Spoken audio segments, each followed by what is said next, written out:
Halo sahabat inovasi, jumpa bersama saya Nur Santi dari Badan Litbang Provinsi Sumatera Selatan dalam acara One Day, One Innovation. Satu hari, satu inovasi, tiada hari tanpa inovasi. Sahabat inovasi, saat ini inovasi menjadi sebuah keharusan. Dunia terus berubah, maka kita harus adaptif dan inovatif. Untuk menginspirasi, kami hadir bersama inovator hebat dengan inovasi-inovasinya dalam acara One Day, One Innovation. Nah, sahabat inovasi dimanapun Anda berada, saat ini nih kita ada di SMA Negeri Sumatera Selatan. Nah, sudah hadir juga nih bersama kita para inovator muda nih, yaitu adik kita Jepri Al-Bukhari dan Lia Anggraini. Inovasinya kali ini berjudul T-Rex OVA sebagai penjernih air limbah laundry menggunakan arang aktif cangkang ketapang. Nah, seperti apa nih inovasinya ya? Langsung saja kita sapa narasumbernya. Halo, apa kabar nih Jepri sama Lia? Alhamdulillah baik. Alhamdulillah kabar baik ya. Sekarang nih Jepri sama Lia kelas berapa nih? Kelas 1 SMA, Bu. Kelas 1 SMA. Wah, nih kelas 1 SMA sudah sangat inovatif, tentunya sudah memiliki inovasi tersendiri nih sahabat inovasi. Ini mungkin siapa nih yang menjelaskan dahulu apa sih yang melatar belakangi dari inovasi T-Rex OVA ini, silakan. Baik. Jadi penelitian kami ini kami menginspirasi karena kami melakukan studi literatur, Bu. Ada begitu banyak literasi yang kami bisa pelajari. Selain itu kami melihat ada berbagai potensi di lingkungan sekitar. Salah satunya dari buah ketapang. Buah ketapang ini ternyata bisa kita gunakan menjadi arang aktif. Arang aktif ini bisa kita hasilkan untuk menjernihkan air sebagai adsorben. Adsorben itu fungsinya sebagai zat yang dapat menyerap zat lainnya, sehingga air kotor pada itu akan terserap sehingga menghasilkan air yang sesuai dengan standarisasi air, yaitu dengan pH 7. Baik, jadi awalnya melihat nih ya di lingkungannya ada biji ketapang, sayang sekali kalau nggak dimanfaatin ya. Nah, berawal dari situ kemudian tercipta suatu inovasi T-Rex OVA ini ya nama inovasinya ya. Nah, kemudian kan ini dari biji ketapang terus menjadi suatu absorben nih sahabat inovasi. Boleh jelasin tidak nih cara kerjanya seperti apa sih, atau proses dari biji ketapang menjadi zat aktif ini atau arang aktif ini seperti apa, silakan. Jadi sebenarnya itu kami mengambil dari biji ketapang yang kami keringkan menggunakan oven. Setelah itu kami masukkan ke dalam kaleng yang telah kami bolongi di bawahnya dan di sampingnya agar bisa dipanaskan di atas api langsung agar menjadi sebuah arang aktif yang bisa dimanfaatkan untuk menjernihkan air. Setelah itu arangnya kami keluarkan dan kami aktifasi lagi dengan suhu di atas 100 derajat Celcius. Setelah itu kami memvariasikan arang aktifnya agar bisa diambil sampel yang paling bagus untuk dimanfaatkan sebagai penjernih air. Setelah itu, Bu, tidak hanya dalam bentuk aktivasi pada arangnya, tapi juga kami melakukan dengan pembuatan prototipe. Prototipe itu kami memasukkan arang aktif yang telah kami buat pada lapisan dan komposit tertentu. Jadi ada campuran lain nih selain dari si biji ketapang tadi ya. Nah, ini sebelum biji ketapang menjadi arang aktifnya apakah ada penghalusan atau biji ketapangnya diubah dulu nih ukurannya dari yang ukuran seperti biji pada umumnya, atau dibuat berapa mes gitu biasanya? Jadi sebenarnya kami sebelum kami memasukkan atau mencampurkannya dengan air tersebut, kami menghaluskannya dengan menggunakan alat penggerus sehingga menjadi halus seperti tepung, yang dimana itu bisa digunakan sebagai alat untuk penjernihan air. Oke, ini kan cara kerjanya udah jadi arang aktif ya. Kemudian air limbah cuciannya itu diambil, apakah ada limbah biasa atau ada limbah-limbah tertentu nih yang hasilnya memang nantinya didapatkan pH-nya 7 nih setelah menggunakan arang aktif dari cangkang ketapang yang kalian inovasi nih?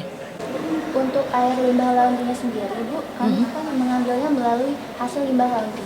Air yang kami lihat itu melewati 10 melewati pH 10. Sehingga setelah itu kami melakukan beberapa pengujian melalui berbagai sampel dan didapatkanlah pada sampel ketiga dengan kriteria pH 7. pH itu merupakan pH standarisasi sesuai ketentuan sehingga kami bisa menerapkan dan kami bisa menyatakan bahwa itu sesuai dengan standarisasi yang ada.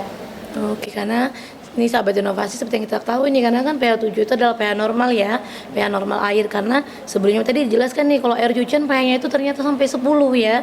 Karena sayang sekali ya terbuang begitu saja ya, mengingat pemlestarian sumber daya air kita nih. Inovasinya sangat luar biasa. Jadi dari air limbah tadi bisa tentunya dimanfaatkan kembali ya, karena pH-nya yang tadinya basah atau 10 nih bisa kembali normal nih sesuai standarisasi yang dijelaskan oleh Lia dan Jepri tadi menjadi 7 ya. Oke nih, kalau selama berinovasi nih, ada tidak hambatan yang cukup berarti nih? Untuk hambatan sendiri, Bu, sebenarnya tidak pada produknya, tapi pada proses pengerjaan atau pembuatan produknya sendiri. Kami kan melakukan dengan teknik pembakaran. Pembakaran itu secara langsung. Nah, pembakaran yang dilakukan secara langsung itu tentunya akan menghasilkan polusi udara. Polusi udara itu justru akan menimbulkan pencemaran. Nah, sehingga itu menjadi satu pertimbangan dalam penelitian kami. Tetapi jika kami menggunakan oven dalam penelitian ini, itu juga menjadi salah satu hal yang harus kita pertimbangkan kembali.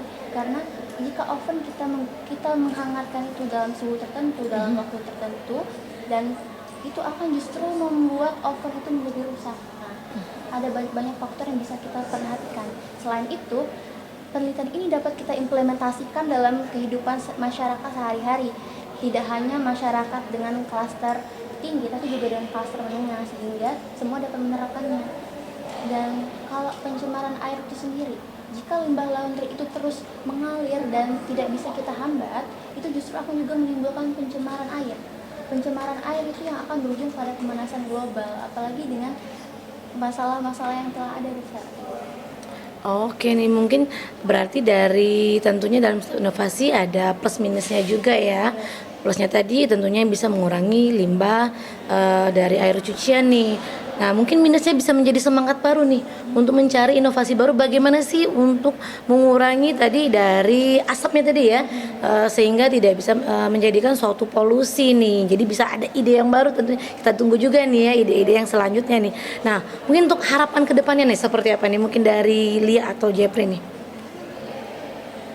Jadi harapan untuk kedepannya itu agar peneliti selanjutnya itu bisa menyelesaikan masalah yang kami dapatkan tadi, sehingga dia bisa mendapatkan suatu hasil, tapi hasil itu tidak bisa membuat sebuah permasalahan yang baru, sehingga penelitian tersebut menjadi sempurna dan tidak ada kekurangan sedikit pun. Oke nih sahabat inovasi, jadi kedepannya diharapkan ada penelitian lanjutan ya, bisa dari Lia dan Jepri ataupun teman-teman lainnya yang bisa menuntaskan permasalahan tadi ya. Baiknya mungkin yang terakhir nih, ada ucapan terima kasih kepada pihak-pihak yang sudah mensupport dalam inovasi T-Rex OVA ini, silakan. Baiklah, terima kasih kepada terutama kepada Bapak Gubernur, kepada Bapak Haji Herman Deru dan wakilnya yang telah membiayai sekolah kami sehingga kami bisa melakukan penelitian ini, dan juga terutama kepada pihak sekolah, yaitu Bapak Kepala Sekolah kami, yaitu Bapak Iswan Jatikusuma, dan juga guru-guru dan juga staf yang telah bersedia membantu kami dalam melakukan penelitian ini. Dan tentunya tidak lupa kepada advisor kami, Pak Fadli Ardiano SSI, yang telah membimbing kami dalam melakukan penelitian ini, sehingga penelitian ini dapat kita lakukan dengan sebaik-baiknya dengan hasil yang optimal dan maksimal.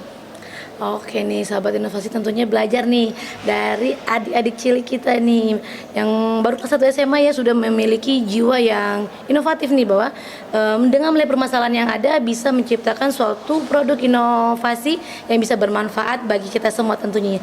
Dan tentunya sahabat inovasi tidak perlu khawatir dalam berinovasi. Ingat, kita memiliki jurus 4S. Setiap orang adalah inovator. Setiap masalah peluang inovasi, setiap solusi harus sinergi, dan setiap inovasi harus konkret hasilnya. Salam inovasi. Salam.